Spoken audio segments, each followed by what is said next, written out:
conectar na espiritualidade primeiro. Ela tem que passar pelo caminho da religião, que é um conjunto de regras. Não pode isso, não pode fazer aquilo, tal coisa, não pode também.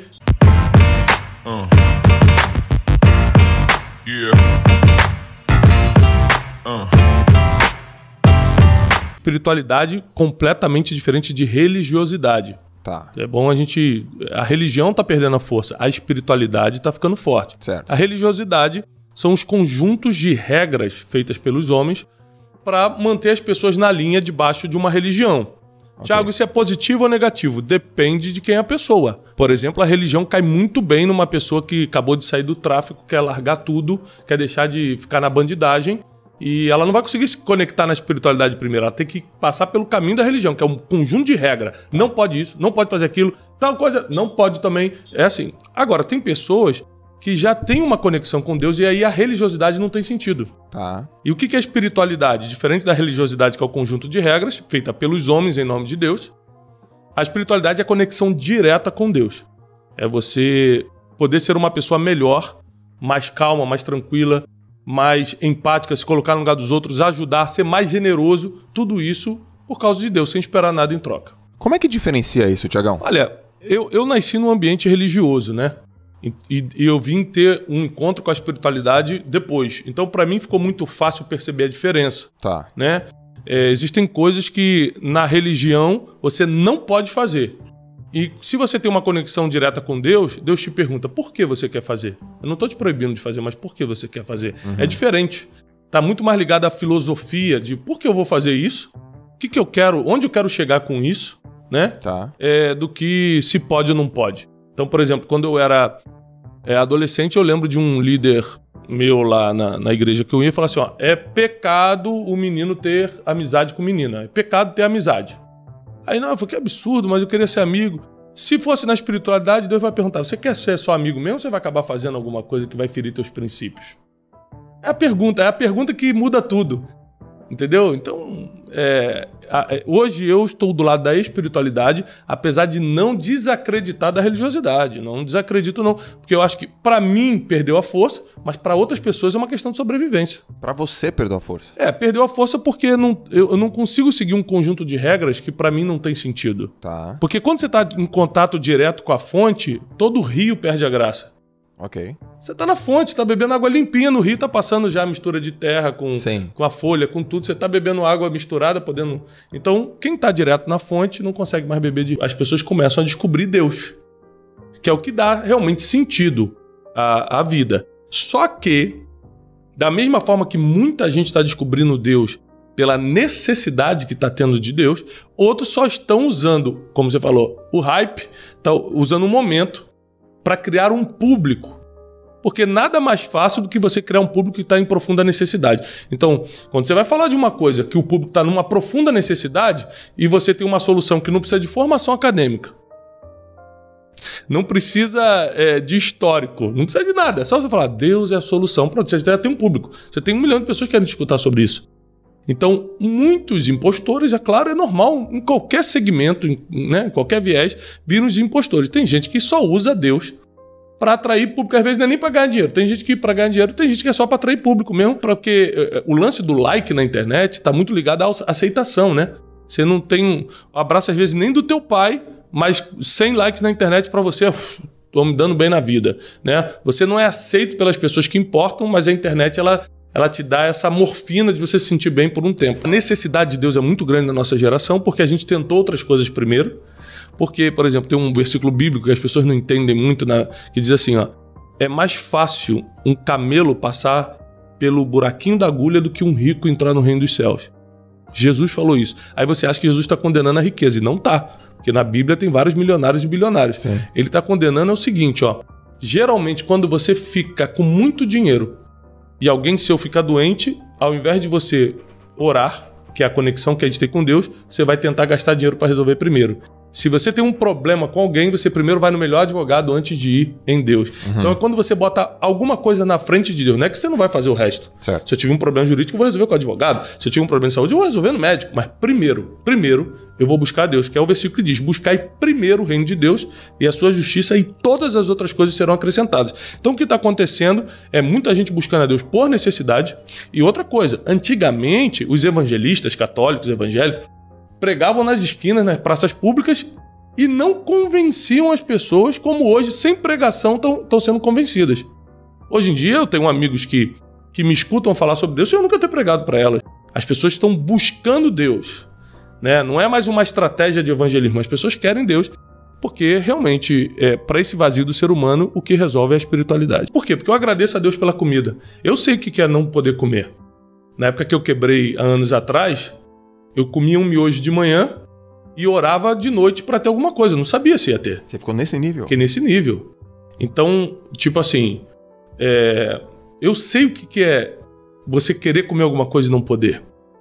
Então hoje, como eu posso escolher o que eu vou comer, eu faço questão, não é por tradição, não é por religião, é porque eu faço questão de agradecer a Deus porque eu estou comendo aquela carne, aquele arroz. Todo mundo que tem sucesso parte de um princípio de fé, principalmente quem veio do nada, quem não é herdeiro. Falando sobre oração hoje de manhã. Falei, para orar você precisa ir à igreja? Não. Você precisa ser crente, católico, espírita, alguma coisa? Não. Você precisa estar bem? Não. Se você estiver na Cracolândia, drogado, e quiser orar, você pode orar. A oração é a coisa mais democrática que tem. Deus é tão bom e tão para todos, que ele falou assim, para falar comigo pode ser qualquer um, negro, branco, rico, pobre, japonês, chinês, espanhol, crente, não crente, acreditando, não acreditando. Só fala comigo que eu te escuto. E outra coisa, não vou botar ninguém para te escutar, não. Você que está começando a acreditar em mim hoje, ou você que está há 30 anos já me servindo, inclusive, eu escuto os dois.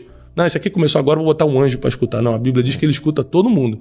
Então é muito democrático. Não há ninguém na história falando, perdoa seus inimigos. Só Jesus falou isso. Ama mesmo que te odeiem. Só Jesus falou isso. Ou seja, tudo que deu certo na humanidade. Aí vem Martin Luther King e falou, não, você pode me bater, mas eu não vou te bater. Aí vai e resolve o problema dos negros. Ele vem, a filosofia de Jesus.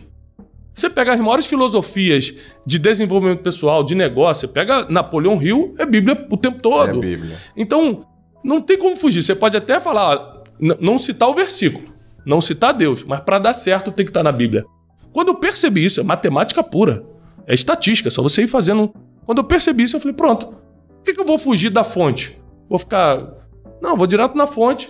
Aí eu comecei a conhecer mais Deus, conhecer mais coisas da Bíblia, me formei em teologia, fiz uma pós-graduação nesse sentido e hoje o meu prazer é o que eu faço de graça. Todo mundo fala assim, você trabalha com isso? Não, porque eu faço de graça. Eu vivo dos meus livros, dos meus cursos. Agora, toda vez que você vê eu falando de Deus, eu estou fazendo de graça. Eu estou aqui nesse podcast hoje de graça. Quando você me vê pregando em algum lugar, levando... É de graça. Isso aqui, pelo amor de Deus. Eu faço de graça para sempre. É o que eu quero fazer. Esse é o meu dom, meu talento, é o meu chamado. E aí eu criei, como eu sou muito empreendedor, criei várias formas de crescer financeiramente, de empreender, de me sentir vivo, mas que não envolvem diretamente esse aspecto mais de doação, entendeu? De falar da palavra e etc. A Bíblia foi muito criticada, né, Brunet? Tipo, será que ela é verdadeira? Quem escreveu? Ela levou muito tempo para ser escrita? Será que não houve viés? Será que não houve telefone sem fio? Porque eu escuto muito isso, né? Pô, você faz uma dinâmica de grupo. 20 pessoas, eu conto uma coisa no teu ouvido, você conta uma coisa no ouvido dele, conta uma coisa no ouvido dela. Quando chega no ouvido dele, já é uma outra coisa. Imagina na Bíblia que levou tanto tempo. Fala um pouco sobre isso, assim, o quanto que a Bíblia, ela vamos dizer assim, ela tem respaldo, ela é forte, ela é validada. Por que as pessoas não confiam? Por que algumas frentes não confiam tanto nela? O que a teologia explica? O que você tem de evidência aí? Eu vou falar do que eu vejo, tá? Já falaram mal de você na internet alguma vez? Já. Você lembra que uma vez que falaram um lance do negro? Lembro. Lembra disso? Tá. O que isso representa hoje? Hoje? Nada. Nada. E por que não representa nada, se falaram? Não se sustentou, não era verdade. E por que não se sustentou? Porque não era verdade. Então, presta atenção. Sempre vão falar de mim, de você, tá? Tudo que vem pro holofote vai ser atacado. Se a gente suportar emocionalmente o ataque, depois vem um veredito. E é o veredito que vem do próprio povo que determina se a gente vai ficar de pé ou não. Então vão te atacar. Joel é isso, Negro é aquilo, Thiago Brunet é aquilo, fulano é isso. Aí você tem que suportar emocionalmente o julgamento. Depois que vem o apedrejamento, o julgamento, vem o veredito. O veredito era mentira. E não é assim não. E olha o resultado do cara. Ia lá, Joel tá com a família, tá aí bombando na internet, pô, os caras malucos falando dele. Passa 2 meses, sai o veredito, e aí você tá mais forte, já ninguém te derruba. Emocionalmente, você tá muito mais blindado, já não é qualquer coisa que te deixa assustado. Sim. E principalmente as pessoas veem quem era você de verdade. Foi isso que aconteceu com a Bíblia. Atacaram, falaram mal e tudo. 2000 anos se passaram. Cadê uma prova arqueológica que era mentira? Uma prova histórica que, gente, como você falou, foi escrita com milênios de diferença por pessoas diferentes. Como é que nunca apareceu um cientista e falou aqui, ó, o erro aqui, ó, essa vírgula aqui, ó. Olha aqui que ele falou, esse dado histórico não bate, ó. Como é que pode? 2000 anos que ela está escrita e divulgada, nunca um cientista, um arqueólogo, um historiador, ninguém conseguiu desmentir uma vírgula. Então atacar, sempre vão atacar qualquer pessoa, ainda mais a Bíblia. O problema é provar. O veredito veio e a Bíblia continuou sendo... É o livro mais vendido e distribuído do mundo. Sim. Então, os resultados falam por si só. Tem uma frase que eu gosto muito que é: contra resultados não tem argumentos. Sim. Deu resultado, pode falar, pode bater. E tá dando certo. Né? A maioria das coisas... Você vê, a nossa lei jurídica no Brasil, ela é baseada nos 10 mandamentos. Uhum. Por que a gente não pode matar? Olha só, por exemplo, você não é crente, não é católico, não é nada, né? Ok, você não tem religião. Não tem religião. Você que não tem religião, me diz uma coisa. Adulterar, trair a esposa ou o esposo, o seu cônjuge, tá errado ou não tá? Tá errado. Ué, mas você não é crente. De onde que vem isso? De onde que vem isso? Só tá escrito em um lugar, gente. Só está escrito num lugar. Mentir é feio ou é bonito? É feio. Na Bíblia diz que é pecado, ou seja, um lugar, você indo à igreja ou não, acreditando ou não, é essa Bíblia, é esse livro que rege todo o padrão ético e moral da gente. Uhum. A gente diz o que é certo e o que é errado pelo que está escrito. Você pode até não querer a igreja, é uma opção sua. Sim. Mas que é dali que você tira suas ideias do que é certo e errado, é dali. E ponto final. E outra coisa, você pode nunca ter vivido em sociedade. Você sabe que bater nos outros está errado. Uhum. Você sabe que mentir não é bom. Porque os princípios, e a Bíblia fala sobre isso, os princípios estão dentro de você. O ser humano é feito de corpo, alma e espírito. E aqui no espírito, a gente recebe toda a instrução mesmo sem ler. Você sabe muito bem quando está fazendo algo certo ou errado, porque o seu espírito mexe. Você fica gelado e fala, opa, isso aqui não é bom não, tem alguma coisa errada.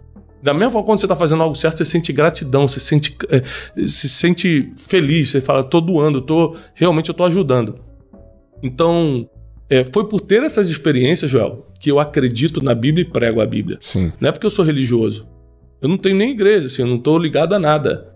É porque eu realmente passei pelas experiências, provei um monte de coisa e não tem nada que me trouxe mais alegria, satisfação, autorrealização. Não teve nada que fez mais sentido do que a Bíblia.